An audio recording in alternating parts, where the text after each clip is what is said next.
Good afternoon, students. So, as you see, your fourth chapter is agriculture. Okay. So, in this chapter, the main contents are types of farming, major crops, cropping patterns, technological and institutional reforms and their impact, contribution of agriculture to national economy, employment and output, and impact of globalization on agriculture. So those are the main content in this chapter. So the word agriculture is very familiar to you. So agriculture is a primary activity so which produce most of the food that we consume. So our India is an agricultural country. So why our India is an agricultural country? Because of the following reasons. So two-thirds of its population of India is engaged in agricultural activities. And agriculture, as you know, is a primary activity, and most of the people of our country produce most of the food and food grains, and it produces raw materials for our various industries, so that we have different types of cotton textile industry, sugar industry, spices industry. Those are the main industries which are come from the agricultural raw materials. And moreover, agricultural products like tea, coffee, spices are exported and earn foreign exchange. For that purpose, for those purpose, India is an agricultural country. Means those are the main features of agriculture. Okay. If you got any questions, explain three features of agriculture or four features of agriculture, you have to write this point. Okay. Next. So, types of farming. As you know, agriculture is an old economic activity in our country. So, over these years, cultivation methods have changed significantly depending upon the characteristics of physical environment, technological know-how and socio-cultural practice. So, in the earlier period, in the earlier time to present time, at present, in different parts of India have different farming system are practiced. So, like that, primitive subsistence farming is a one type of farming pattern. So, as see the name, primitive means what? The primitive name itself, you know, primitive means the earlier people, the primitive people. So, like that, primitive farming means is the oldest type of farming. So, in this type of farming is practiced few pockets of India on small patches of land using primitive tools and family community labor. So, this work is done using primitive tools like hoe, dove, digging sticks. Okay, those are the primitive tools. Okay, and using by these tools, the family or community labor do this type of farming. So farmers clear a patch of land and produce cereals and other food crops to sustain their families. So primitive subsistence farming is done for their only for their family. Okay, only for their to sustain their family. And when the soil fertility decreases, the farmers shift and clear a fresh parts of land for cultivation. So this type of shifting allows nature to replenish the fertility of the soil through natural processes. So land productivity is low as the farmer does not use fertilizer or other modern inputs. So for this shifting, for this purpose, this primitive subsistence farming is also known as slash and burn agriculture. Okay, because in this type of farming, the farmer shifted and clear a fresh patch for land for cultivation. So it is also called jhum cultivation in northern state. Means in the northern state like our Assam, Meghalaya, Mizoram, Nagaland. Then Pamlo in Manipur, Dipa in Bastar district of Chhattisgarh, and the Andaman Nicobar Island. Okay, along the northern northeastern state, and in the Chhattisgarh and in the Andaman Nicobar Island also they do the Juming cultivation. So Juming cultivation is not done in only India; it also done in the Mexico and Central America, Brazil. Okay, then Indonesia. Those are also done that area. Okay. So we know that primitive subsistence farming is also known as Juming in Northeast India because land productivity is low in this type of agriculture. So this type of agriculture, the land productivity is low, and this type of farming depends on monsoon. Okay, this type of farming depends on monsoon season, and this farming is practiced in few parts of India. Okay, these are the main characteristics of Juming or /and vine agriculture. Next, intensive subsistence farming. Intensive subsistence farming is practiced in areas of high population pressure on land, and it is labor intensive farming where high doses of biochemical inputs and irrigation are used for higher production.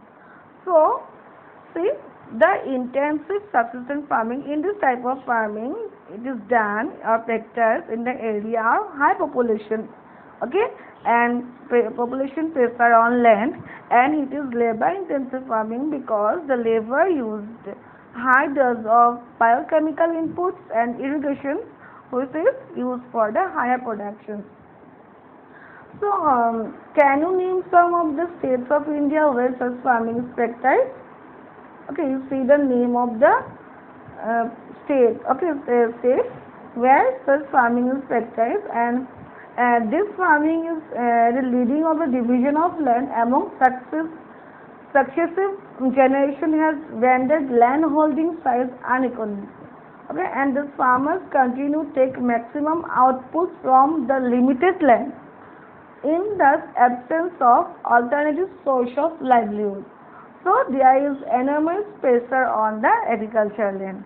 So the farmers want to high production, so they have to do they want maximum output from this limited land. For that purpose, they use biochemical inputs and other irrigation facilities to higher production. Next, the commercial farming. So see the name, the commercial means the business. Okay, commercial purpose. The type of this farming uses higher doses of modern inputs such as high yielding variety means HIV seeds, chemical fertilizer, insecticides and pesticides to obtain high productivity. Okay, the degree of commercialization of agriculture varies from the region to another. So like our rice is a commercial crop in Haryana and Punjab. So rice is a commercial purpose. Okay, the Haryana and in the state of Haryana and Punjab, the people grow rice for the commercial purpose, but in Orissa it is subsistence crop only. So next, the plantation is also a type of commercial farming. Plantation is also done for the commercial purpose. So in this type of farming, a single crop is grown in a large area.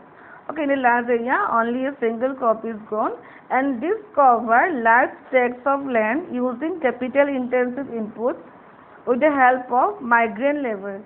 So for the commercial, for the plantation of agriculture, they want the migrant laborers.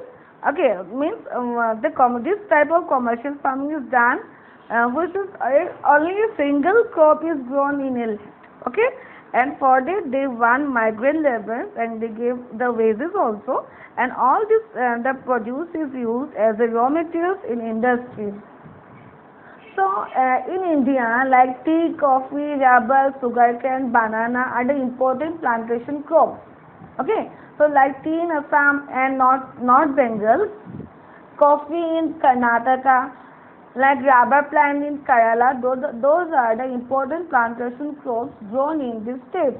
And see, this production is mainly for market purpose. Okay, a well-developed network of transport and communications connecting the plantations areas.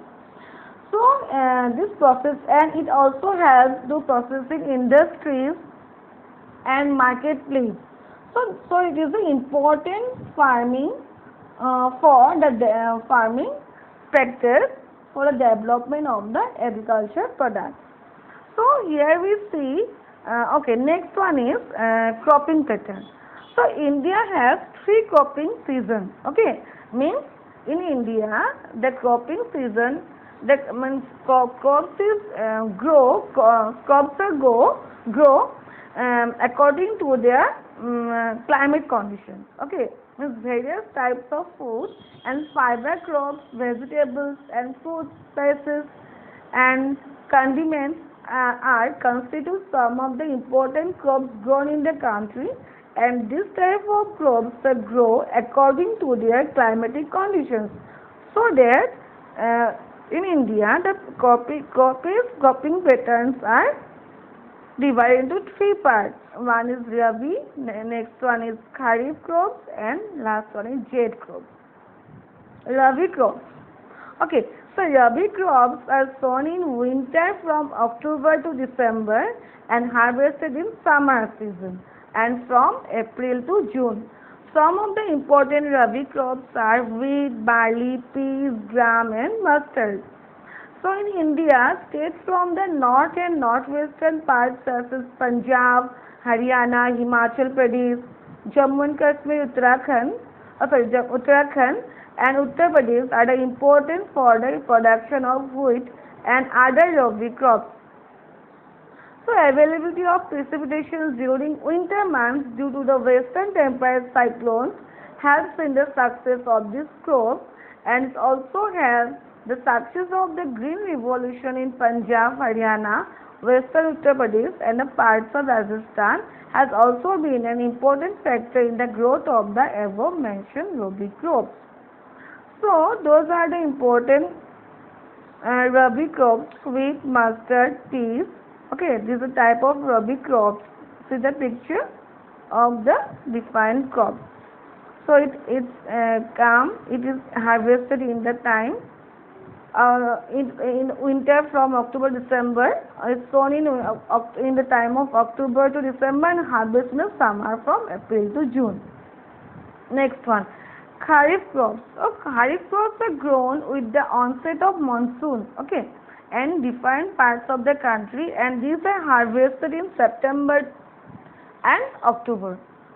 Like our important crops like this season are paddy, meja, jowar, bajra, tur means arhar, moong, urad, cotton, jute, groundnut and soybean.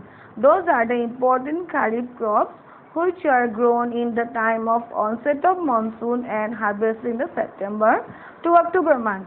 And this important type of crops like rice growing regions like Assam, West Bengal means our rice is also a part of Kharif crops, means it is sown in this time, means this onset of monsoon like April, May, June, this month, and it is harvested in the time of September and October. So like West Bengal, coastal regions of Odisha, Andhra Pradesh, Telangana, Tamil Nadu, Kerala and Maharashtra, those are the areas where Rabi crops are grown. Like paddy has also become an important crop of Punjab and Haryana, and in states like Assam, West Bengal and Odisha, the three crops of paddy are grown like Aus, Aman and Boro. So those are the Kharif crops. Example of, see the picture of the Kharif crops. Next, Zaid crops. Zaid crops mean in between Rabi and Kharif season there is a short season during the summer. Mean between June, July, August. Mean June to September. This time, okay, from June to September. In this time is summer season. So during this summer season, as you see, the different types of vegetables and fruits are grown. like watermelon, max melon, cucumber, vegetables and fodder crops. Okay, so our sugarcane takes almost a year to grow. Means our sugarcane is also a part of jade crops. So our vegetables like cucumber, then watermelon, those are the max melon, those are the example of jade crops. So see, this is a picture of, see the picture? Primitive subsistence farming, where the people use the oxes and hoe, dhow, digging sticks. Okay. Next is a picture of slash and burn agriculture, which is also known as June cultivation. So in this way, the June cultivation is done. Next one is, this is the picture of intensive subsistence farming. Okay, they use the high inputs, biochemical inputs and irrigation for higher production. This is a picture of commercial farming. Commercial farming is, as you know, it is done for the market purpose. So they use HIV seeds, chemical fertilizer, then intensified pesticides. Okay, and modern inputs. They use also modern inputs. Okay, this is the picture of coffee plantation. Coffee plantations, as you know, it is part in the southern part of India, like Karnataka, Kerala, Tamil Nadu. Those are the places where coffee are planted. The picture of coffee plantations. Next one is, okay, our Assam. This is a picture of our northeast and Assam, the tea plantation of the northeast. Those are the laborers, means those are migrated laborers. Okay, our bamboo plantation of northeast. This is a picture of bamboo plantation. This is also a commercial purpose, because as you know, we make different types of things with the help of bamboo. The furniture and the goods we get from the bags, mats also got from the bamboo. And this is a picture of rubber plantation of Kerala. Okay, rubber plantation of Kerala. So rubber plantation is a example of plantation farming. Okay, means a single crop is grown on a large area. Okay, so I think you have understand the chapter, and the next part I will discuss in the next class. Okay, thank you.